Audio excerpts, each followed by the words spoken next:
Hello, my name is George. I am one of Synthesia's many stock avatars. That is, I am a computer-generated image and voice. I am also the narrator of this video of the book, In Search of Competence and Uncommon Sense, written by Larry Markson. Larry wrote the book in this script in the first-person perspective, so it may sound like I am impersonating him.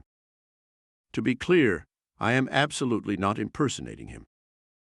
100% of all the words I am speaking were written by him, including this disclaimer. That also includes my facial expressions. I am just narrating the book. By the way, this video can be watched as a video or listened to as an audiobook. While you watch or listen to this, keep in mind that I ain't him, or he ain't me, or, well, you get the picture. In case you see the title of this chapter and think, that's for sales geeks. Wait, stop. It's not just for sales geeks. Don't skip this chapter. One more thing. This is the longest chapter of the book or video. Don't run away. It is also probably the most important chapter. My brother pointed out to me that there is already a mountain of books referencing Sun Tzu, and my sales anecdotes will bore people who aren't interested in sales. He suggested that I cut back on the sales anecdotes and add more of my military anecdotes, which he enjoys. There are two problems here. First, my military experience allowed me to observe leadership, but not strategy. That came later when I was in business and sales. Let me emphasize one thing. This is not a sales guide. Everything that I will say translates. The second problem is that while Sun Tzu has been the last arbiter of things strategic for 2,500 years, he has also been, and continues to be, the most ignored. Maybe this will be the catalyst that causes our leaders to start using their heads better. Please stay with me even if sales anecdotes bore you to tears. We all use, or should use, strategies every day. You use strategy in selling something, convincing your spouse you need a new car, wanting a promotion or raise, developing a business plan, or even campaigning for political office. Strategy is something we use without thinking very much about it. The problem is most of us have an approach we nearly always default to, and that strategy is, more often than not, far from the best.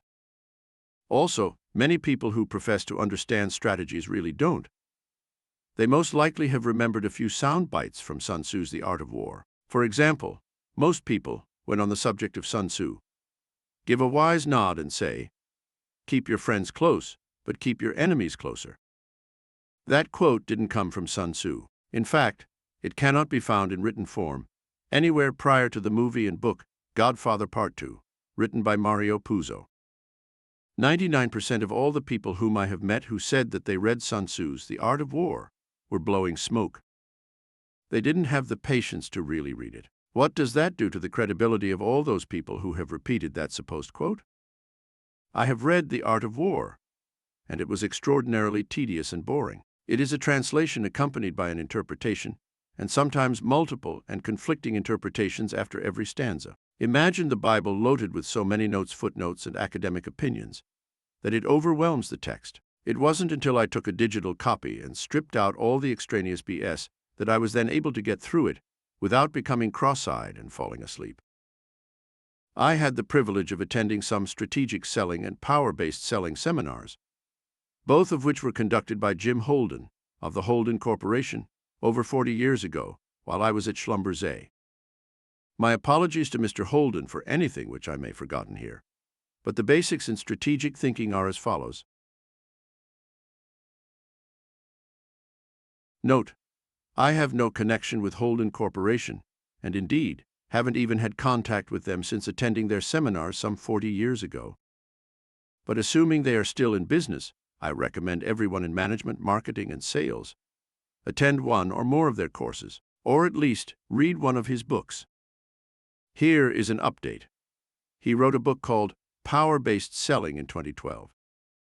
A strategy is the overall plan and approach for achieving a defined goal, as well as the plan for the distribution and positioning of resources. Strategies and tactics are essentially both the same thing, except tactics are subordinate to strategies and are used to serve the strategy. Tactics can be altered as necessary to adjust to changing conditions. Strategies, once settled on, should, if possible, not be changed. That bears repeating. A strategy, when designed properly, should never be changed except in extraordinary circumstances. When most people talk about strategies, what they are really referring to is tactics, and don't know the difference. Note, while I use sales situations, sports, and the military as examples because they are the easiest to understand and visualize, just translate them to other situations. They are, after all, similes. It works the same, regardless. The 8 steps involved in designing a strategy are as follows. These first 4 steps are what we'll call get the big picture. You'll notice the simplistic drawings I am including as illustrations are truly worth 1,000 words. I didn't come up with them. I remembered them from Jim Holden. Here is an anecdote that well illustrates the benefit of getting the big picture. When I was a sonar technician second class on my destroyer, and we were getting out of dry dock in between my 2 trips to Vietnam, the sonar gang, combat, and bridge crew, with all the appropriate officers, traveled to San Diego to the Fleet Anti-Submarine Warfare Training Center to go through the ASW simulators in order to freshen up our ASW skills. Since I had sonar and ASROC down pat, the decision was made to see if I could handle the ASW officer's job, just in case backup was ever needed. During our time on the simulators, I sufficiently impressed the instructors, who in turn influenced our officers enough to decide that I was to act as the ASW officer the following week, when our ship would be on the test range for live fire exercises against a submerged target. During a live fire exercise, observers often inserted problems and strange events into the exercise, just as they do in the simulator, to evaluate how everyone reacts. Anyway, during this exercise, sonar reported contact, and as the acting ASW officer, I was given the con of the ship, as well as control of the ASW weapons. This is done because the ASW officer is supposed to have the most complete understanding of what is happening and how to best prosecute an attack. The big picture. Get it? Here, my brother suggested that I might want to include a small note for the non-Navy people, what port, starboard, bow, aft, stern, etc. means so they do not get lost in this story. So for you landlubbers, bow is front, stern, aft, and abaft is back. Starboard is right, port is left, and a beam is to the side. I directed the bridge to make the ship come left 20 degrees to turn the ship, so the submerged target would then line up about 800 yards off our port bow, moving aft. And at the same time, I said, torpedo, sonar, train port tubes, 45 degrees to port. Prep torpedo tube 1, 0 degrees gyro angle. Torpedo deck. Ready. Me. Torpedo, sonar, shoot. This all happened within the first 10 to 15 seconds of gaining contact. The official protocol at the time, again if I remember right, was that you needed to get a weapon in the water within 30 seconds, so the submarine would have to perform evasive maneuvers, and as a result, ruin its fire control solution. It doesn't even have to be aimed in the right direction. Just shoot something, anything in any direction, and it will force them to perform evasive maneuvers. Torpedo deck, sonar, torpedo, port tube malfunctioning. By this time, the target was off our port beam, sliding aft.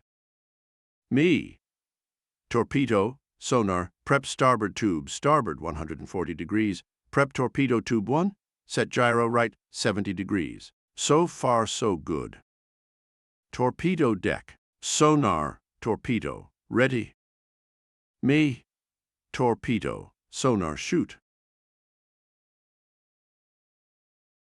The torpedo shot out on the starboard side towards the stern, sank 30 feet, spun up, turned right 70 degrees, crossed under and behind the stern of the ship, went straight toward the target, and got a hit. The observers in sonar asked, "What in the world was that?" Well, actually the language was more colorful than that. I told them, the torpedo tubes could safely be trained aft and fired. The torpedoes are disabled above a 30-foot depth, so it could safely cross under our stern if we haven't gotten clear, because we only have a draft of 15 feet. Setting in that specific gyro preset tells the torpedo to run on a search course, after making an initial turn of 70 degrees to the right. The result was to put the torpedo on a direct course for the target, even though it was on the opposite side of the ship and going away. Their response was, "But that's not protocol." I said the protocol dictates a weapon in the water within 30 seconds period. That shot took less than 30 seconds.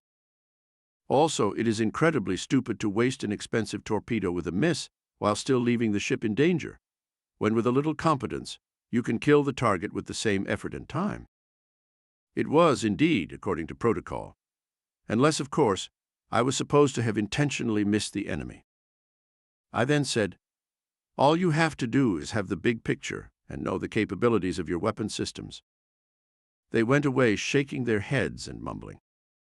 The following week, when we all were at FASWTC for a formal critique, we were told that was the most creative shot, backwards, behind the back and cross under, they had ever seen. But while they were really impressed, the existing protocol and training stands.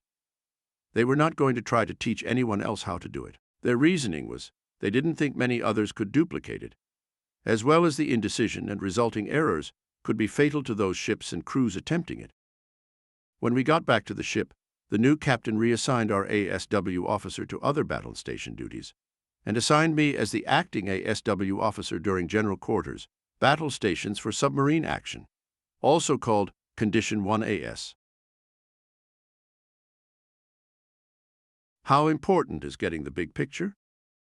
There's the old story that comes to mind of the 3 blind men who were introduced to an elephant and asked to describe the animal. The first blind man feels only the trunk, and thereafter confidently describes the beast as a great snake-like creature, similar to a python. The second blind man feels only the elephant's ears and announces that it is a bird that can soar to great heights. The third blind man examines only the fringe-tipped fly-chasing tail and sees an animal that is curiously like a bottle brush. In other words, if you don't get the big picture, it is very easy to be not only wrong, but also not even have the right genus or ballpark. Sun Tzu: if you know the enemy and know yourself, you need not fear the result of 100 battles. If you know yourself but not the enemy, for every victory gained you will also suffer a defeat. If you know neither the enemy nor yourself, you will succumb in every battle. Honest to God, I never heard of Sun Tzu until at least 10 years later. And by the way, that quote is as close as Sun Tzu comes to keep your friends close, but keep your enemies closer. Hey, I'm getting pretty good at this segueing stuff, huh? Check this next section out. This is the first thing that must be done when developing a strategy. It can be as formal, complex, and time-consuming as you want, or as quick and simple as the situation calls for. In the case of one-call sales calls, which can be in person or even on the phone, the process is greatly accelerated and limiting. The more abbreviated or truncated the process, the less the likelihood of success. Hence the lower success rates of one-visit sales, cold calls, and telemarketing. In the case of big-ticket sales, it takes much more time and resources to develop the proper amount of intelligence needed to devise a proper strategy, because of what is at stake. In any case, the more that you understand about the opposition, the better your chances of success are.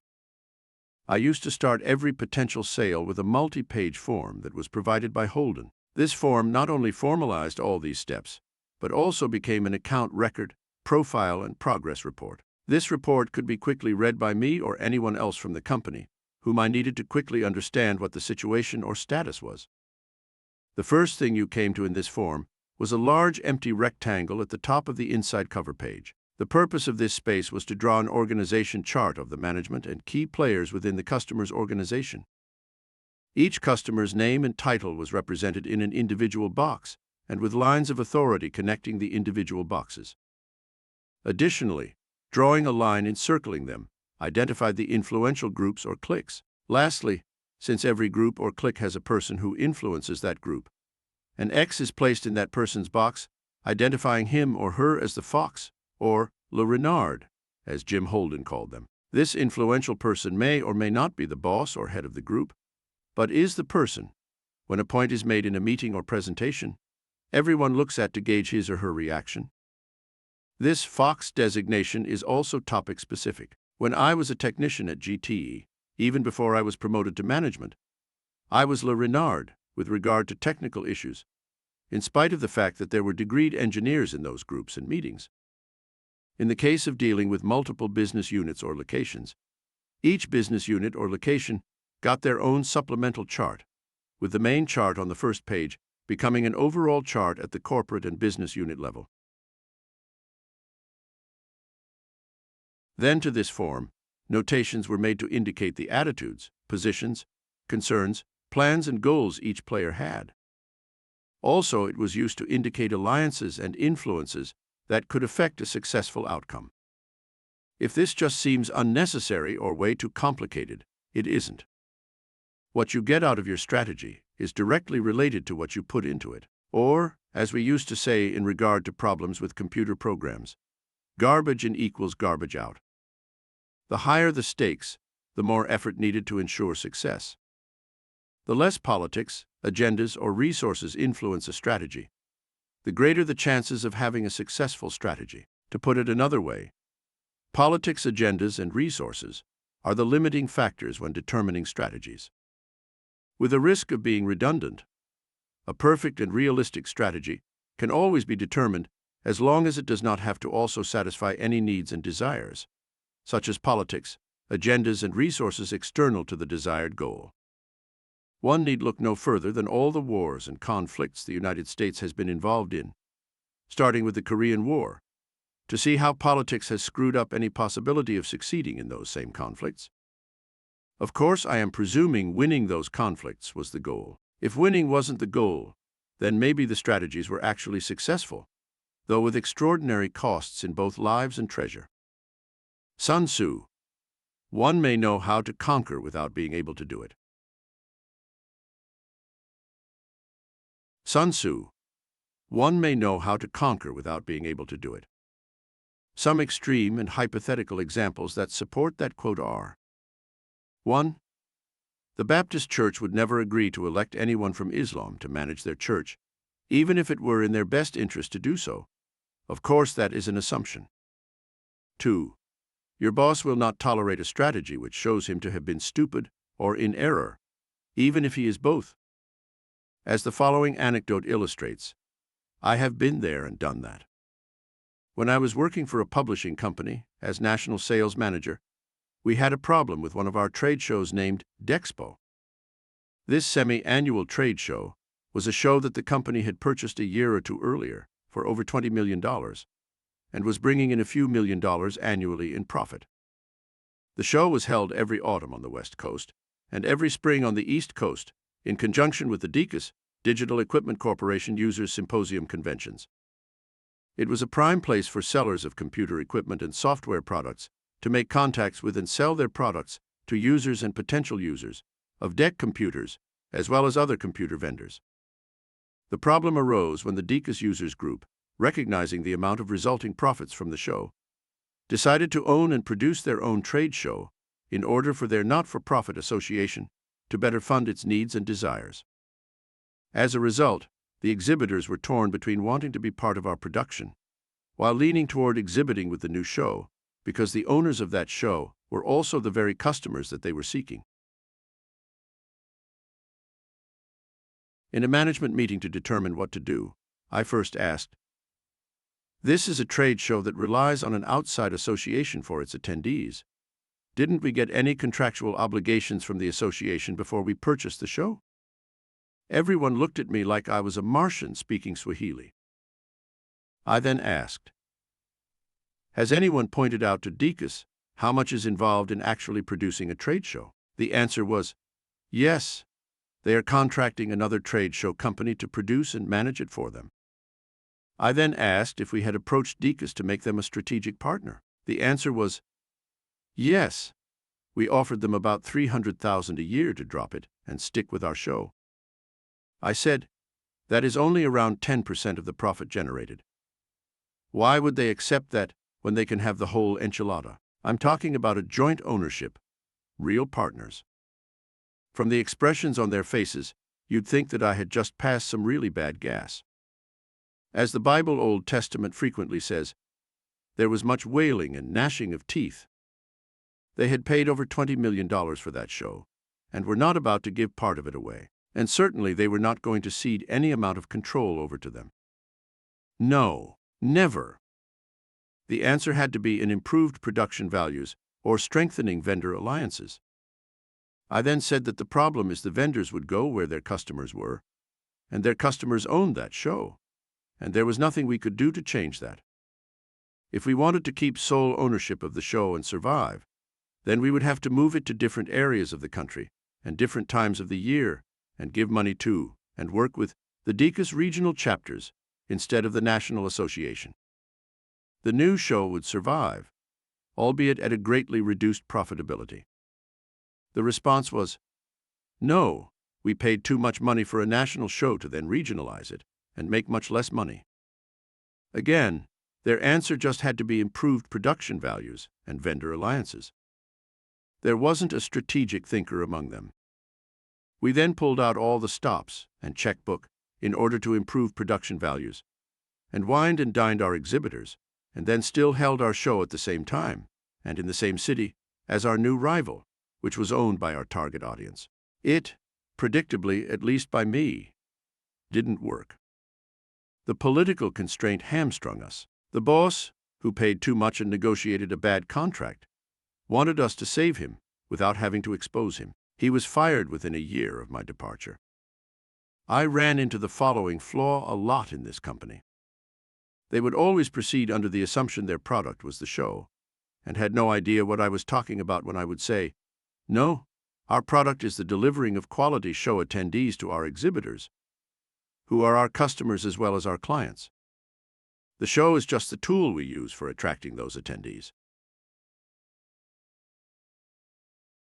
They not only didn't know their product, they didn't know our customers, exhibitors, or our customer's customer, attendees, but they also put unrealistic political constraints on any potential strategy.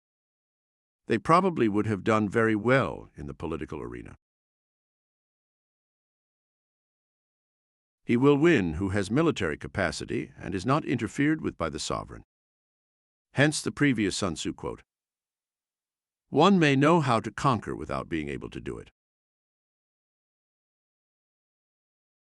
The third step in the process was to list all the resources at your disposal. These were not only things like demo equipment I had access to, but also included people such as product managers, application engineers, and senior management.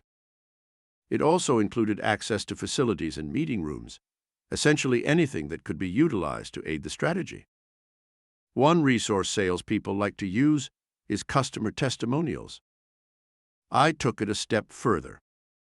When I was a sales engineer and later a sales manager at Schlumberger, one of the products I sold was a piece of automatic test equipment used to diagnose and repair the electronic circuit boards of machines and robots used in other companies' manufacturing processes. These boxes cost between $100,000 to $150,000 each, so it would require a full court press due to the customers needing to get it into the next year's budget. As such, the sales usually took about a year or more to accomplish. I used to arrange for my customers to give demonstrations on their equipment in their facilities to other companies. Within the heavy equipment manufacturing community, I used Cadillac to meet with and demo to customers who were not only from other GM divisions, but also customers from John Deere International and Caterpillar, etc. I would also use the non-automobile manufacturing customer users to meet with and demo at their facilities to Ford and Chrysler. Not only did these people give a better demo with greater credibility than we could, but most of the time my customer demonstrators would even ask for the order and close the sale for me. I'm not kidding. Strategic thinking really does make everything easier. When you make an exhaustive and detailed list of your resources, you will be better able to see your strengths as well as your weaknesses. As an example, even though a football coach might wish to implement a West Coast offense, the coach wouldn't be able to implement it if his quarterback is a low completion percentage passer, or he has receivers who cannot hold onto a football once it got there. Step 4. Identify the goal and keep it simple. This is your strategic statement. This can be the hardest thing to accomplish in designing a good strategy. The strategic statement should be short and concise. MacArthur's strategy to win back the Pacific was to island hop.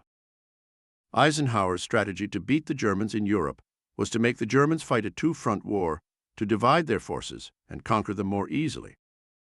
Neither general was concerned with public opinion or politics with regard to their strategies. When you consider the strategies used in all our wars since WW2, none of them were clear and concise. The inclusion of political considerations and desires muddied them all. The goal in Korea and Vietnam was not necessarily to win, but to stop the commies. Our strategies in Afghanistan and Iraq were muddied by the need to have good PR and to negotiate with anyone and everyone. The lack of success in Afghanistan and Iraq is also because of the military's mandate to defeat the enemy, whoever that was, while at the same time not causing too much collateral damage or civilian casualties. As a result, we have faced a bunch of forever wars. The exception was Vietnam, which, by the way, we pulled out of because we refused to try to win. The fault of these strategic failures does not lie with the generals, but with our political leadership, who wouldn't know a proper strategy if you hit them over the head with one. Hint: a good strategy does not include the word but, as in, defeat the enemy, but don't hurt anyone. A politician's talent and goal is to talk and spin and get what they want politically, so they can get re-elected. Hence this quote by Sun Tzu: "He will win who has military capacity and is not interfered with by the sovereign." Keep it simple, stupid is a concept applicable to the successful design of anything and everything, regardless whether it is a widget, fashion, or strategy. Step 5. Identify the strategy. Now we get to the part that everyone has been, or should have been, waiting for: the strategies. There are just 5 basic strategies, and every strategy you conceive or encounter will be a variation or permutation of one of them. The basic 5 strategies are as follows. The direct strategy is the one that is most often used, and unfortunately, is the one which is easiest to defeat. It is the default strategy of choice by most people, mostly because it requires no thought or understanding. A direct strategy is basically a head-to-head, my strength against your strength approach. In football, it is an offensive running game between the tackles into an 8-in-the-box defense. The old-fashioned duel was a direct strategy. A couple of good examples of failed direct strategies are the French Maginot Line at the beginning of WW2. The French didn't read Sun Tzu. The Germans went around and over it. Egypt turning their tank force into a modern version of the Maginot Line against the quick and nimble, read mobile, Israeli tank force, 1967 or 1973, I don't remember. It was one of their ever-ongoing reruns. They must not have read Sun Tzu or learned the lessons of the failed French strategy. Saddam Hussein's insistence on turning his tank corps into a modern version of the Maginot Line during the Gulf War. No kidding, not only did he ignore Sun Tzu, but he also ignored the fact that the Maginot Line was a failure, as well as the same spectacular failure by the Egyptians, using this exact same strategy about 17 years earlier. George Santayana: those who cannot remember the past are condemned to repeat it. The problem is when playing only to your strengths may not be good enough or match up properly with your opponent's weaknesses. And when it's not good enough, what then? For a direct strategy to succeed, your opponent must not only be weaker, but must also be unimaginative, hence the very predictable failures of France, Egypt, and Iraq. The trade show example previously cited, an example of how one may know in theory how to conquer without being able to pull it off, is a perfect example of a direct strategy that didn't work. Sun Tzu: in all fighting, the direct method may be used for joining battle, but indirect methods will be needed in order to secure victory. That was nice of Mr. Tzu to provide for me a perfect segue into my next strategy. Sun Tzu: indirect tactics, efficiently applied, are inexhaustible as heaven and earth, unending as the flow of rivers and streams, Like the sun and moon, they end, but to begin anew. Like the four seasons, they pass away to return once more. In order to make this rather nebulous quote more easily understood, you use an indirect strategy to simply change the ground rules to those that favor you. The possibilities for indirect strategies are as endless as your imagination. In football, the forward pass, play action pass, option, and flanker reverse are all indirect strategies. During the American Revolution, the introduction of guerrilla warfare was a game-changing indirect strategy. At the beginning of WW2, the Germans, instead of attacking the Maginot Line, which was the strength of the French defense, simply went over and around it. Yeah, indirect. In the Gulf War, instead of attacking Hussein's superior tank force of thousands of dug-in tanks head-on, the U.S. went over and around them. MacArthur's island hopping was an indirect strategy. Boxing legend Ali's rope-a-dope was an indirect strategy. He couldn't see any benefit in going toe-to-toe trading punches with a monster slugger like George Foreman. In basketball, the four corners offense is an indirect strategy. If your opponent's strength is speed, and you cannot keep up with them, then slow the game down to make it a game of efficiency and accuracy.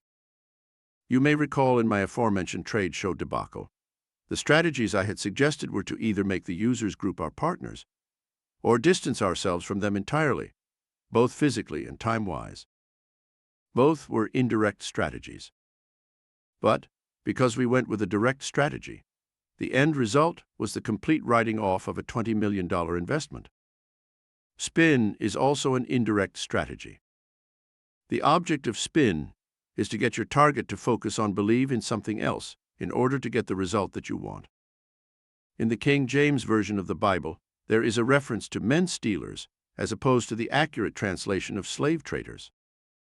This was allegedly done to appease the nobility in the time of King James, who made a great deal of money in the slave trade.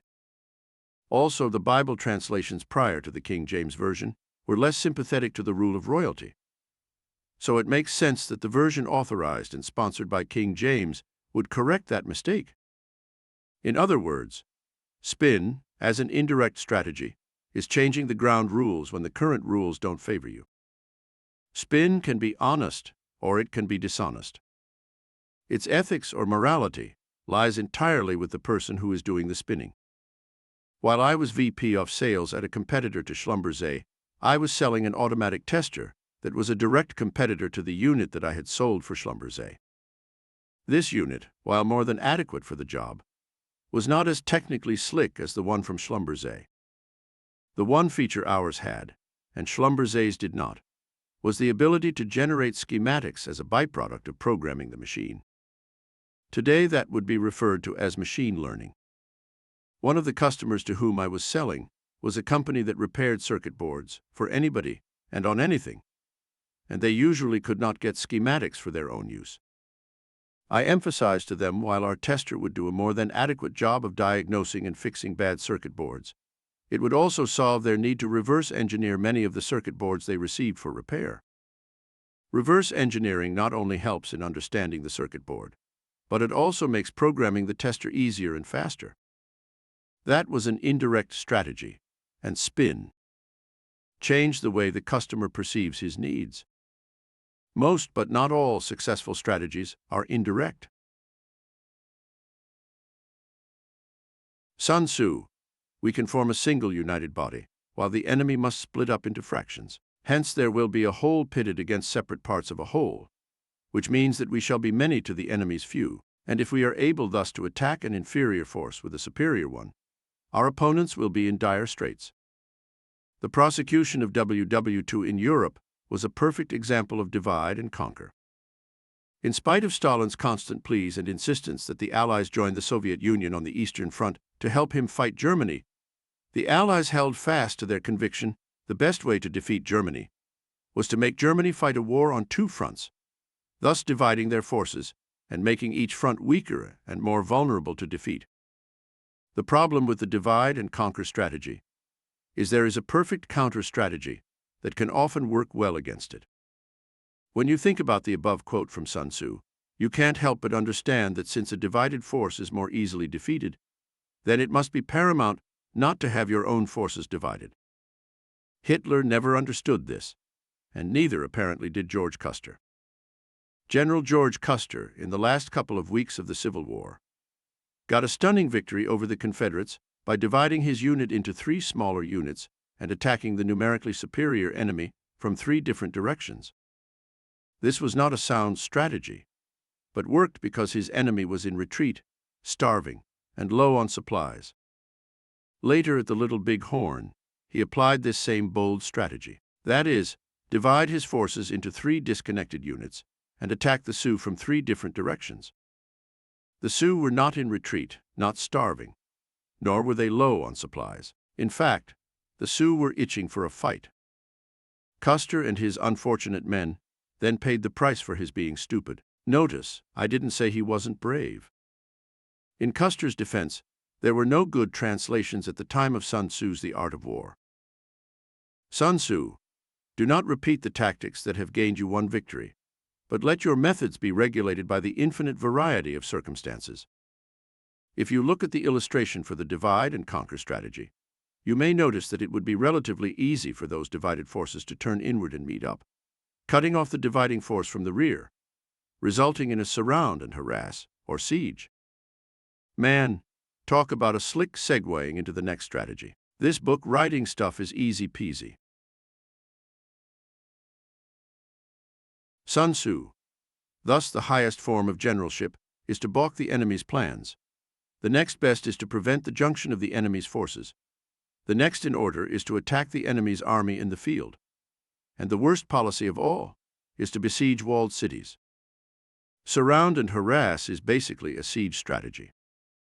You surround your opponent and deny them movement or support, in or from any direction. The siege of Masada in ancient Israel was a surround and harass strategy used by the Romans. In fact, in ancient times, the siege strategy was used quite often. It is used much less today because, as Sun Tzu indicates, it is the weakest of all strategies. It can, however, make a good counter-strategy when used at the tactic level, as you will see in my next anecdote. I was working as a sales manager at a company that produced automated IC testers in the mid-1980s when I started to develop Delco as a customer for our IC testers. Delco in Kokomo, Indiana was a big customer of our IC handlers, but they only used old Schlumberger testers for their small and medium-scale IC chips. They were going to upgrade to large-scale and very large-scale chips in a year or so, and they would need 70 or more testers, selling at a price of $750,000 to $1.5 million each. As you will see why later, Schlumberger was not going to be considered for future purchases. Genrad had sold a few testers there and had established a beachhead. Delco Kokomo did not want to go out on a limb and be the first in Delco to try another new tester. So my strategy was going to be divide and conquer. I needed to successfully get a tester into another Delco division and parlay that into success in Kokomo. Delco had another division in Milwaukee, Wisconsin, where I also had a long and good relationship with, who also was thinking about getting an automatic IC tester for receiving inspections. The problem there was the engineering department. Although they had good connections and rapport with Kokomo, had a direct connection with Delco in Thousand Oaks, California. Thousand Oaks had just bought a Genrad tester. I then started to work on Thousand Oaks because they were the influencing factor with help and advice from Milwaukee. I soon discovered the lead engineer who made the buying decision was very emotionally invested in Genrad and was not going to budge. He had made the buying decision, and even though our alternative tester didn't exist when he was going through the evaluation process, he didn't want to look like he made a wrong decision. He was also an empire builder who was proud of the amount of money he was authorized to spend. Our tester cost almost half of what the Genrads did. I was going to have to use a counter-strategy of surround and harass as a local tactic to neutralize his influence in order to succeed at a higher level. In other words, I was going to have to neutralize him by isolating and pressuring him with everyone around him, including his bosses. This engineer, who had a very petulant personality, was reluctant to allow me to come to Thousand Oaks and give a presentation to him and his upper management. So my contacts in Milwaukee used their managers to convince his managers to invite me there to give them a presentation. At the very start of the presentation, in a glass-enclosed conference room, this engineer stated, "I don't know why you bothered to come here. I'm not interested in anything you have to say." He then picked up his chair, turned it around 180 degrees, and sat down again with his back to me, in front of God, his bosses, and his co-workers. You could have heard a pin drop in that room. He had just committed political suicide within Delco by doing this in front of his bosses. I had hoped I could get him to do or say something stupid, but this was far beyond anything that I had hoped for, and I hadn't said a word yet. After an appropriate short silence on my part, I commenced with my presentation as if nothing had happened. At the end of the meeting, the lead engineer's superiors came up to me and apologized for his being so rude, thanked me for the presentation, and said they had heard of nothing but good things about me and my company from both Milwaukee and Kokomo. When I got back to Chicago, my contacts in Milwaukee called me to tell me the Thousand Oaks upper management had contacted their management team and told them if my tester is what they want, go for it. In WW2, Hitler initiated the Battle of the Bulge in an effort to divide and conquer, but his attacking forces ended up surrounded. The fifth and last strategy, scorched earth, works, but should be used rarely, if at all. The purpose of scorched earth is to deny your enemy by destroying anything and everything of the enemy's that can be used to advantage against you. A classic example of scorched earth is Sherman's march to the sea in the Civil War. His army systematically burned and destroyed everything in a wide swath from Atlanta, Georgia, to Savannah, Georgia, denying food, shelter, and supplies, not only to the Confederate Army, but also to the civilian population who supported them. Stalin also did to his own Russia the same thing during the Soviet retreat in the face of the German advance. Dropping nuclear weapons on Japan was an obvious extreme example of scorched earth. Children, when faced with losing a game, will take the ball and go home or tip the game board over. Saddam Hussein set fire to the oil wells in Iraq rather than letting them fall into our hands. Those are good examples of scorched earth.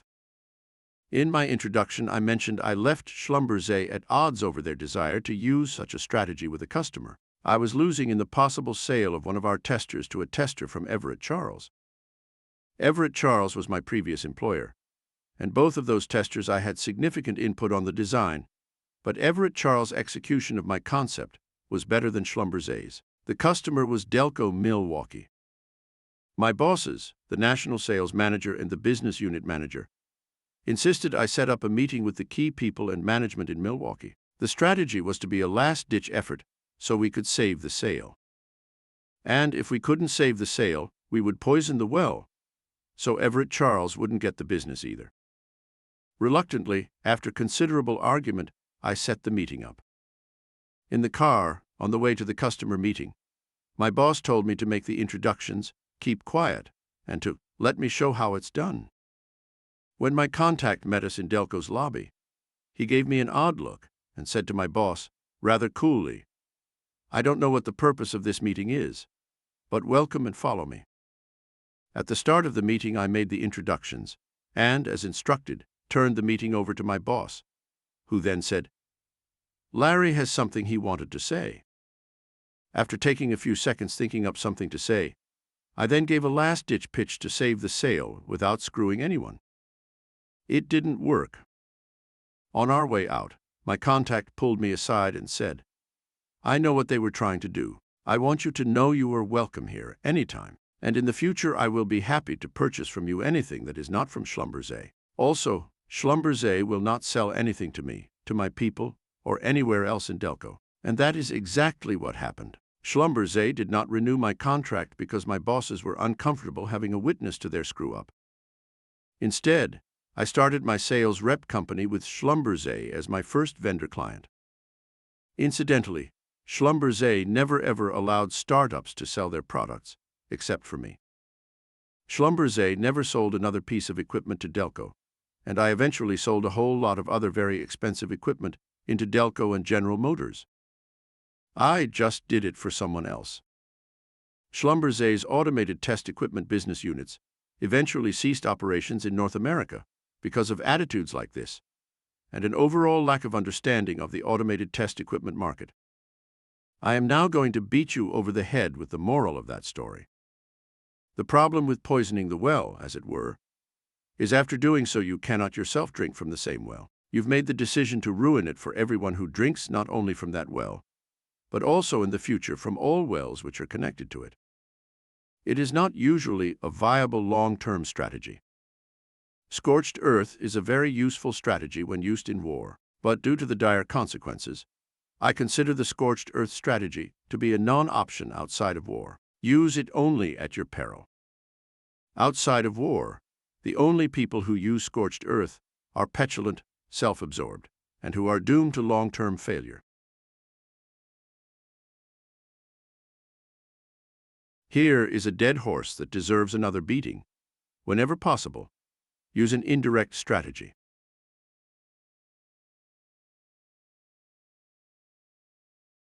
Now, back to the steps of designing a strategy.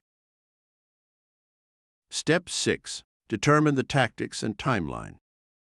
The next steps in the strategic process, based on the form, were to determine the tactics to be used, the needed resources, and then assign everything to a formal timeline.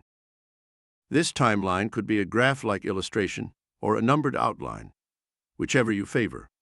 But it is very important to formalize this process because forgetting is not an option.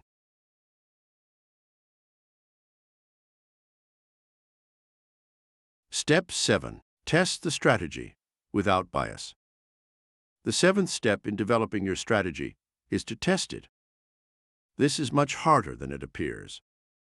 You must be absolutely unbiased and not married to your choice of strategies. Try to develop an honest counter-strategy from your opponent's perspective in order to test for weaknesses.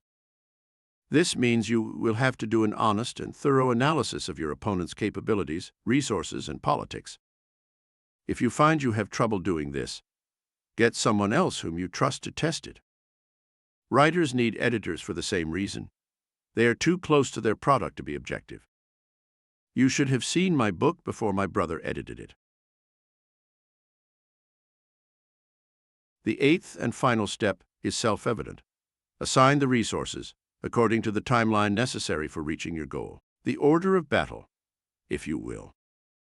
The neat side benefit that resulted from this formal process and the form that I used became evident when I would be driving a manager, salesman, applications engineer, or even a strategic partner to an account. I would hand the form to them so they could acquaint themselves with and be briefed on the situation and what was necessary to be accomplished. We would then very literally be on the same page. After finishing reading the form, the look on their faces was priceless. Definitely not your average sales geek. Utilizing this process of thinking strategically can have benefits that go beyond winning more often. It makes you more analytical in your overall thinking. And, aside from gaining more respect from your customer, it opens up more opportunities. I had an independent sales rep who worked for me, and he liked to have me go with him on sales calls, especially if there was going to be a plant tour. Most salespeople have blinders on and are so focused on their products and prospects. When inundated by the kind of information to be gleaned from a plant tour, they don't connect the dots. By paying close attention and asking questions about their processes, I was able to predict what their needs were going to be, regardless whether it would involve us or not. My sales rep would then go out and get a contract with a vendor who could meet those eventual needs, resulting in more sales orders for him and his company. If you utilize this kind of strategic thinking for any length of time, it becomes second nature to the way you view and approach nearly everything. You will be able to see through the BS that we are all constantly bombarded with on a daily basis. It is the epitome of the P5R rule, which is, prior planning prevents piss-poor results. I'm sorry, I didn't come up with that on my own. I lifted it from a Stephen Kuntz novel. Even investing in the stock market will become easier and much more profitable. To sum it all up, strategic thinking contributes to your competence and credibility. All that is left to make you a supremely competent leader is the ability to design and do right. Man, talk about a segue. Click on the next chapter, Chapter 4, Analytical Thinking. And don't forget to subscribe to Larry's channel.